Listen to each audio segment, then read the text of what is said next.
तो दोस्तों, आप सभी का स्वागत है आपके अपने YouTube चैनल में। दोस्तों, आज हम पढ़ने वाले हैं एमपी पुलिस एग्जाम 2016 में 31 जुलाई 2016 की सेकंड शिफ्ट में पूछे गए जीके, जीएस और साइंस के प्रश्न, जो कि आने वाली एमपी पुलिस एग्जाम 2021 की दृष्टि से बहुत इंपॉर्टेंट है।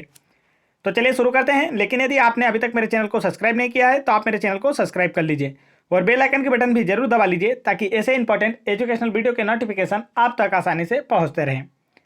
आज का पहला प्रश्न है, राष्ट्रीय संग्रहालय जो पूर्व ऐतिहासिक युग की कला वस्तुओं का संग्रह किस मंत्रालय भारत सरकार के तहत करता है। आपसे पूछा गया है, राष्ट्रीय संग्रहालय जो पूर्व ऐतिहासिक युग की कला वस्तुओं का संग्रह किस मंत्रालय द्वारा भारत सरकार के तहत करता है।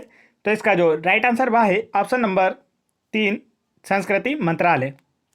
संस्कृति मंत्रालय राष्ट्रीय संग्रहालय और ऐतिहासिक युग की कला वस्तुओं का संग्रह भारत सरकार के तहत करता है और वर्तमान में संस्कृति मंत्रालय के मंत्री हैं प्रहलाद सिंह पटेल। चलिए आगे बढ़ते हैं अगले प्रश्न की ओर। अगला प्रश्न हमारा, किस जिले में बेनगंगा नहर है। 4 ऑप्शन है, आपको बताना इनमें से किस जिले में बेनगंगा नहर है। तो इसका राइट आंसर है ऑप्शन नंबर 2, बालाघाट जिले में। बालाघाट जिले में बेनगंगा नहर है। बालाघाट को मध्य प्रदेश की मैग्नीज राजधानी भी कहा जाता है। आगे बढ़ते हैं अगले प्रश्न की ओर।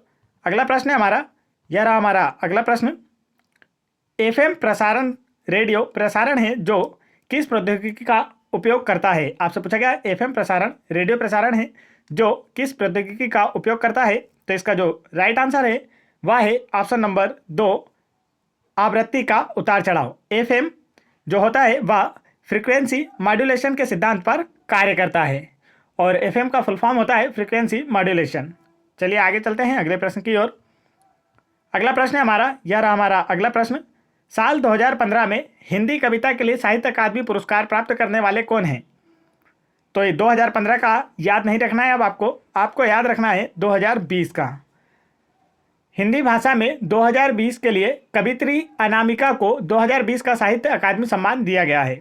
हिंदी भाषा के लिए 2020 में कवित्री अनामिका को 2020 का साहित्य अकादमी सम्मान दिया गया है। तो आप याद रखें किसे दिया गया है, हिंदी कवित्री अनामिका को। चलिए आगे बढ़ते हैं अगले प्रश्न की ओर। अगला प्रश्न हमारा, दूल्हा देव मंदिर कहाँ स्थित है। 4 ऑप्शन है, आपको बताना इनमें से दूल्हा देव मंदिर कहाँ स्थित है। तो इसका जो राइट आंसर वह है ऑप्शन नंबर 3, खजुराहो में। दूल्हा देव मंदिर खजुराहो में स्थित है और खजुराहो मंदिरों का निर्माण चंदेलों ने करवाया था। खजुराहो में सबसे बड़ा मंदिर कंदरिया महादेव मंदिर है। चलिए आगे चलते हैं दोस्तों अगले प्रश्न की ओर। अगला प्रश्न है हमारा, दोस्तों यदि वीडियो पसंद आ रहा हो तो वीडियो को एक लाइक जरूर करें और इसे अपने दोस्तों में भी जरूर शेयर करें। अगला प्रश्न है, निम्नलिखित में से कौन भारत का विश्व प्रसिद्ध खनिज क्षेत्र है। 4 ऑप्शन आपको बताना है इनमें से कौन सा भारत का विश्व प्रसिद्ध खनिज क्षेत्र है। तो इसका राइट आंसर है ऑप्शन नंबर 3, छोटा नागपुर पठार। छोटा नागपुर का पठार भारत का विश्व प्रसिद्ध खनिज क्षेत्र है। छोटा नागपुर पठार का अधिकांश क्षेत्र झारखंड राज्य में आता है। आगे चलते हैं अगले प्रश्न की ओर।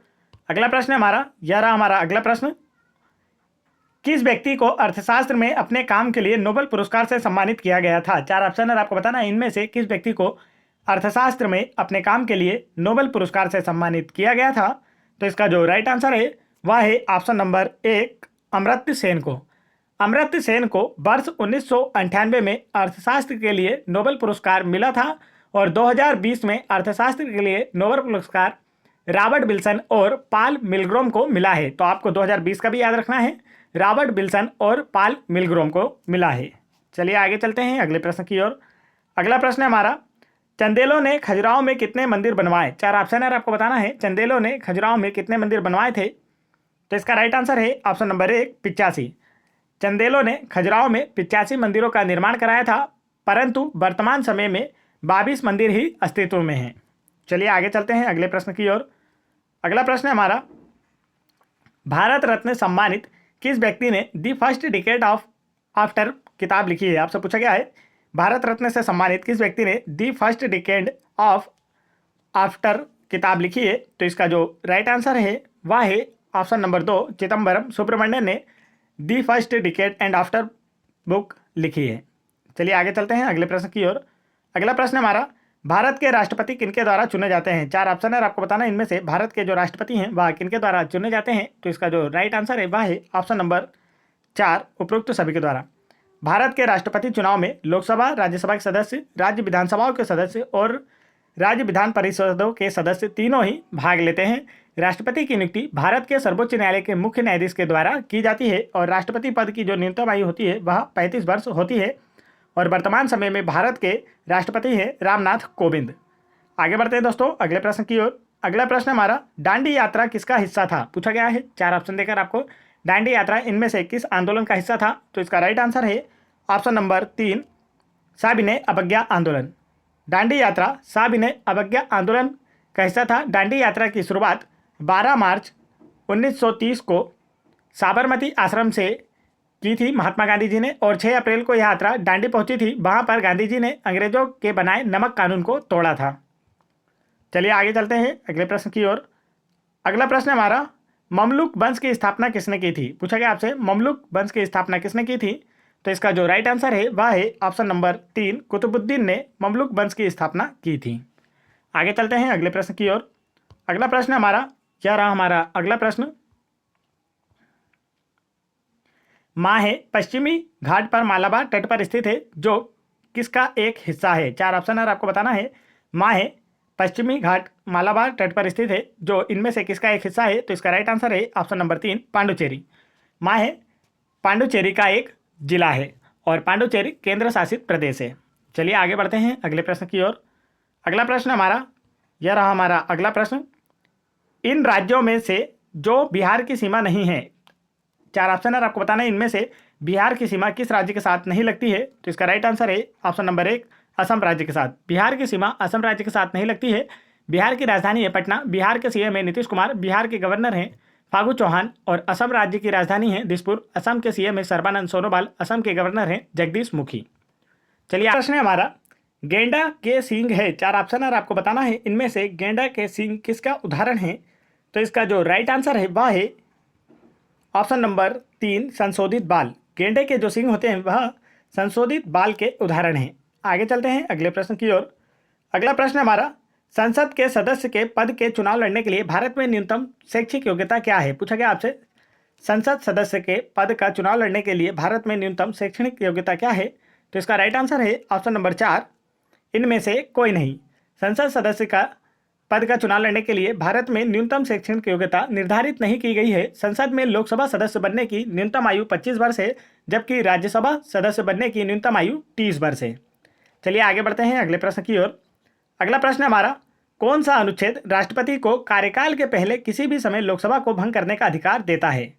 तो इसका राइट आंसर है ऑप्शन नंबर 3, अनुच्छेद 85। अनुच्छेद 85 के तहत प्रधानमंत्री के परामर्श पर राष्ट्रपति लोकसभा को उसका कार्यकाल पूर्ण होने से पूर्व भी भंग कर सकते हैं।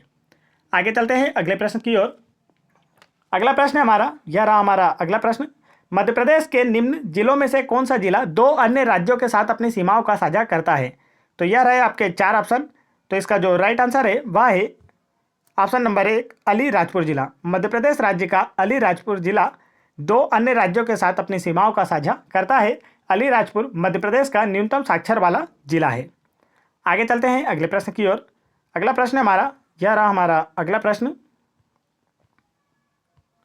निम्नलिखित में से कौन सा राष्ट्रीय उद्यान मध्य प्रदेश के अंतर्गत आता है? 4 ऑप्शन है आपको बताना है, इनमें से कौन सा राष्ट्रीय उद्यान मध्य प्रदेश के अंतर्गत आता है? तो इसका जो राइट आंसर है वह है ऑप्शन नंबर 2, माधव राष्ट्रीय उद्यान मध्य प्रदेश के अंतर्गत आता है। माधव राष्ट्रीय उद्यान शिवपुरी में स्थित है। शिवपुरी मध्य प्रदेश का सबसे ठंडा स्थान है।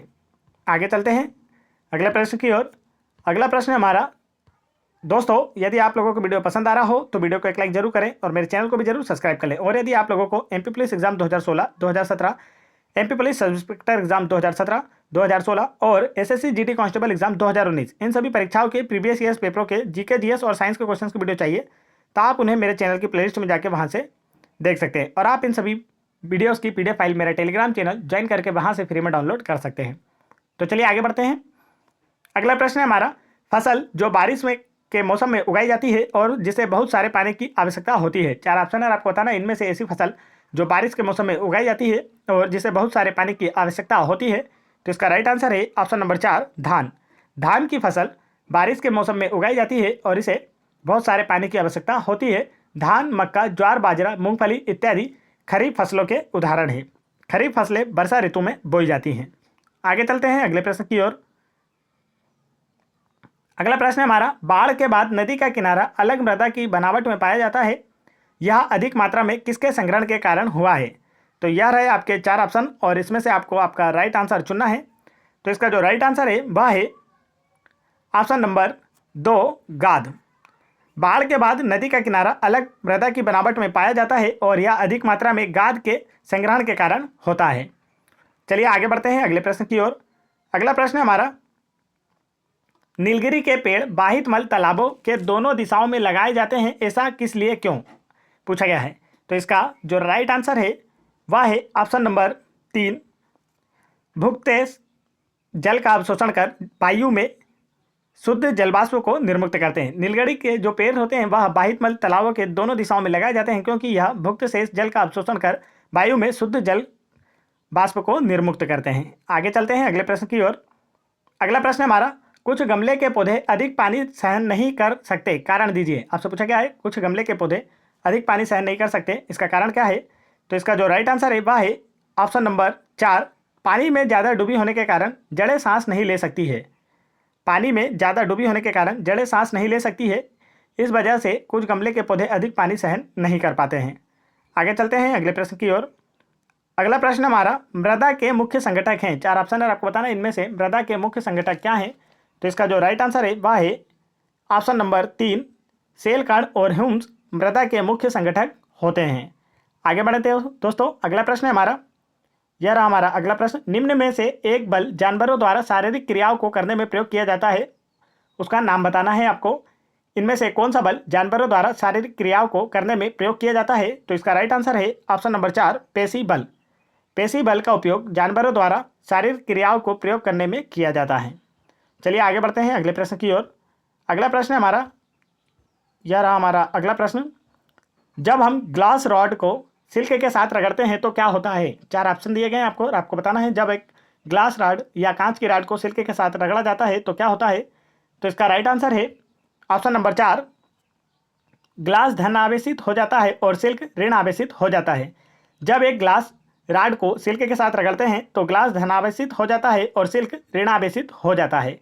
चलिए आगे बढ़ते हैं दोस्तों अगले प्रश्न की ओर। अगला प्रश्न हमारा, निम्न में से कौन सा एक रुक्ष पृष्ठ का उदाहरण है? आपसे पूछा गया है इनमें से कौन सा एक रुक्ष पृष्ठ या रफ सरफेस का उदाहरण है?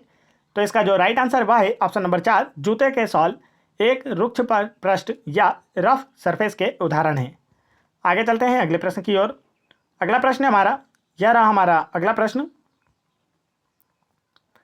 हरी पत्तियां और हरे युवा तने भी सूर्य प्रकाश की ऊर्जा के प्रग्रहण द्वारा कार्बन डाइऑक्साइड और पानी के साथ खाद्य तैयार करते हैं, यह प्रक्रिया क्या कहलाती है? पूछा गया आपसे, हरी पत्तियां और हरे युवा तने भी सूर्य प्रकाश की ऊर्जा के प्रग्रहण द्वारा कार्बन डाइऑक्साइड और पानी के साथ खाद्य तैयार करते हैं, यह प्रक्रिया क्या कहलाती है?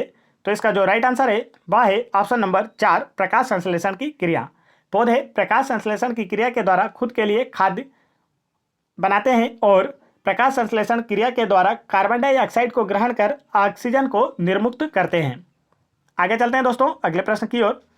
अगला प्रश्न हमारा, यह रहा हमारा अगला प्रश्न, वायु धाराएं किस कारण उत्पन्न होती है? 4 ऑप्शन है, आपको बताया गया है वायु धाराएं किस कारण उत्पन्न होती है। तो इसका राइट आंसर आपको चुनना है। इसका जो राइट आंसर है वह है ऑप्शन नंबर 3 पृथ्वी पर हवा का असमान गर्म होना। पृथ्वी पर अलग अलग जगहों पर हवा असमान रूप से गर्म होती है और यही कारण होता है वायु धाराओं के उत्पन्न होने का। चलिए आगे बढ़ते हैं अगले प्रश्न की ओर। अगला प्रश्न हमारा, यह रहा हमारा अगला प्रश्न, धनुष को खींचने के लिए एक तीरंदाज बल लगाता है जिससे धनुष में क्या परिवर्तन होता है, आपको बताना है। तो यह रहे आपके 4 ऑप्शन। तो इसका जो राइट आंसर है वह है ऑप्शन नंबर 1 आकार में परिवर्तन। धनुष को खींचने के लिए तीरंदाज बल लगाता है जिससे धनुष का जो आकार होता है उसमें परिवर्तन होता है। चलिए आगे चलते हैं अगले प्रश्न की ओर। अगला प्रश्न है हमारा, जब धारा वहन करने वाले एक तार को एक कंपास में के पास रखा जाता है तो इसकी सुई उसकी ओर घूम जाती है, क्यों? आपसे पूछा गया है जब धारा वहन करने वाले एक तार को कंपास के पास रखा जाता है तो उसकी सुई उसकी ओर घूम जाती है, क्यों? तो इसका जो राइट आंसर है वह है ऑप्शन नंबर 2 धारा वहन करने वाला तार चुंबक की तरह व्यवहार करता है। जब धारा वहन करने वाले एक तार को एक कंपास के पास रखा जाता है तो उसकी सुई उस ओर घूम जाती है क्योंकि धारा वहन करने वाला तार चुंबक की तरह व्यवहार करता है और धारा प्रवाह के दौरान तार में अस्थायी चुंबकत्व उत्पन्न हो जाता है। चलिए आगे चलते हैं अगले प्रश्न की ओर। अगला प्रश्न है हमारा दोस्तों, यदि वीडियो पसंद आ रहा हो तो वीडियो को एक लाइक जरूर करें और मेरे चैनल को भी जरूर सब्सक्राइब कर लें। अगला प्रश्न है हमारा, कौन सा खाद्य पदार्थ आयोडीन में घुलकर नीला काला रंग देता है? 4 ऑप्शन है, आपको बताना इनमें से कौन सा खाद्य पदार्थ आयोडीन में घुलकर नीला काला रंग देता है। तो इसका जो राइट आंसर है वह है ऑप्शन नंबर 4, उबला हुआ आलू। उबला हुआ आलू आयोडीन में घुलकर नीला काला रंग देता है। चलिए आगे बढ़ते हैं अगले प्रश्न की ओर। अगला प्रश्न है हमारा, एक विद्युत चुंबक की क्षमता निर्भर करती है। 4 ऑप्शन है, आपको बताना इनमें से विद्युत चुंबक की क्षमता किस पर निर्भर करती है। तो इसका जो राइट आंसर है वह है ऑप्शन नंबर 2, कुंडली के घुमावों की संख्या पर। एक विद्युत चुंबक की क्षमता उस कुंडली के घुमावों की संख्या पर निर्भर करती है। कुंडली की संख्या जितनी अधिक होगी चुंबकत्व उतना ही अधिक प्रबल होगा। चलिए आगे बढ़ते हैं। तो दोस्तों, आप लोगों को यह वीडियो कैसा लगा? अगर वीडियो पसंद आया हो तो वीडियो को एक लाइक जरूर करें और मेरे चैनल को भी जरूर सब्सक्राइब कर लें और बेल आइकन की बटन जरूर दबा लें ताकि ऐसे इंपॉर्टेंट एजुकेशनल वीडियो के नोटिफिकेशन आप तक आसानी से पहुंचते रहें। जय हिंद दोस्तों।